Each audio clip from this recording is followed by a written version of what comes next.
Isang pinagsanib na operasyon na pinangunahan ng mga tauhan ng Rosario Municipal Police Station kasama ang RIU-4A, Provincial Intelligence Unit ng Batangas, ang matagumpay na nagresulta sa pagkakadakip ng isang sospek na kinilalang si alias Nestor sa Barangay San Isidro, Rosario, Batangas noong Setyembre 16 taong kasalukuyan.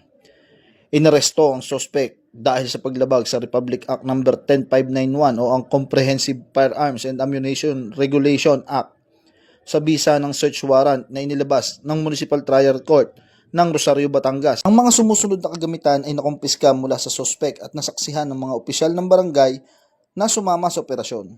Isang unit ng caliber 45 na pistol, isang magazine para sa caliber 45, 7 piraso ng balang caliber 45, isang kulay abong sling bag at isang brown na leather holster. Ang inarestong sospek at ang nakumpiskang ebidensya ay dinala sa Rosario Municipal Police Station para sa pagproseso at tamang disposisyon.